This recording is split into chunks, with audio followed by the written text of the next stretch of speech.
just tick boxes. Have young people positioned themselves as those that want to change the agenda and how these parties are being run? Or are they just there again to say, chama yetu imeleta vijana, but vijana wako pale kuangaliwa, sio kusikizwa? First of all, I'm a member of DCP party that is led by Rigathi Gachagua. And as a member of DCP party, I didn't just join DCP party one morning. I listened to the people of Nyandarua and they told me, yeah, you can be a good women rep, but our ideologies and the people who are pushing our issues and raising our concerns, we see them more in DCP party. And as a person who wants to lead people, you have to lead people from where they want. You can only, you see, democracy is about numbers. And unfortunately, we are not told which numbers, they are just numbers. So if the numbers in my county as a young person are leaning towards this political party, I need to ensure that I join the party. I take charge of what I can be in that party, whether I want to be an active member, whether I want to be an inactive member, whether I want to be part of the policies that are being made, the youth manifestos, economic ones, women charters and all these. And again also, we as young people, of course, by the virtue of lack of funding, have not been able we've not been able to come up with a party that particularly the party leader is a young person. Reason being, when you go to ORPP, the requirements for you to own a party, you have to have physical offices in a certain number of counties, more than half the counties.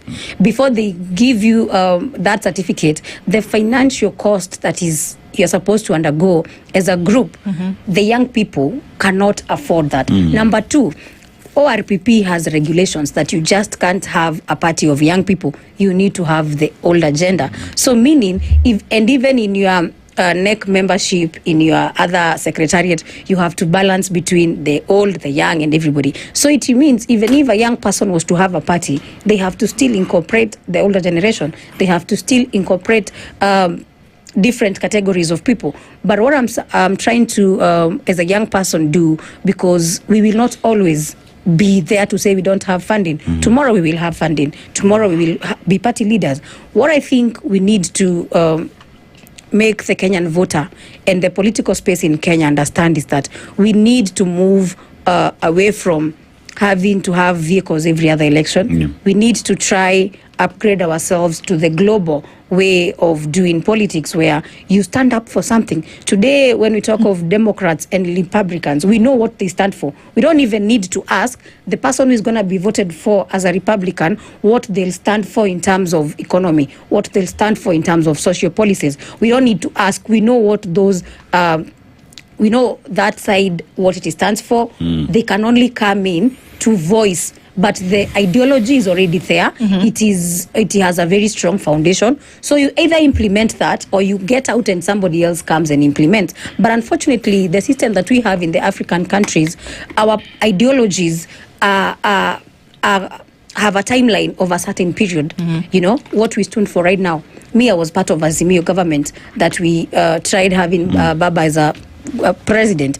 But 1 year after elections, the ideologies he stood for, suddenly they changed and he went to broad-based government, and I was left asking, sasa huyu ameenda broad-based, mimi nimebaki opposition, you know. So as young people, what we need to do, we need to challenge status quo by giving civic education to because in the next 20-15 years, generations will be having a bare minimum of Form 4 education level.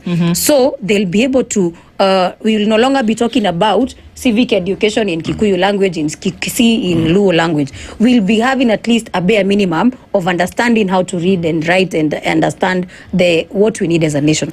But again, we need to grow a culture of we ourselves as voters funding political parties. Until voters agree to fund political parties, they'll never be independent, because somebody somewhere is seated with his 15 million and is wondering, which business do I open? Then he thinks of a hardware. No, it's not going to give me profit in time. Do I do a salon? No, it's not going to give me profit in time. But this 15 million, I can fund a party and they give me a slot for member of parliament nomination, and I have a salary like a member of parliament. I have powers and privileges of a power, you know. So this person will look at it and say, instead of me doing this business, let me go take this 15 million to a certain individual and I'm going to get this opportunity. It has been there, it has been happening. We would be lying to ourselves if we said that business is not happening in political parties. Today, when you hear a police station is being closed down because the person who had given this police station is no longer in the broad-based government, and he has decided, I will not renew your lease. If you look at it very well, you understand that the political class has understood how to hold hostage of very many institutions. Can you imagine a police station is being leased by an individual?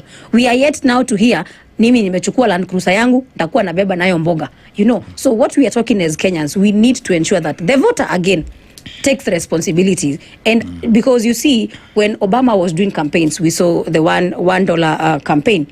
Today, when campaigns happen abroad, they are people-oriented. Yeah. So this person knows that whatever campaign money I spent is on these people.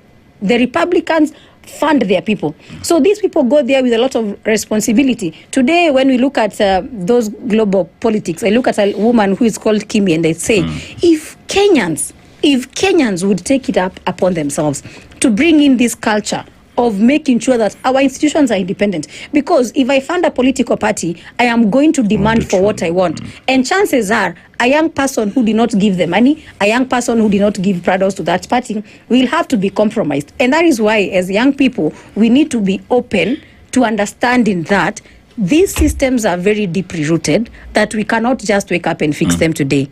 But because we are learning, so the problem is funding. So what do we need to do?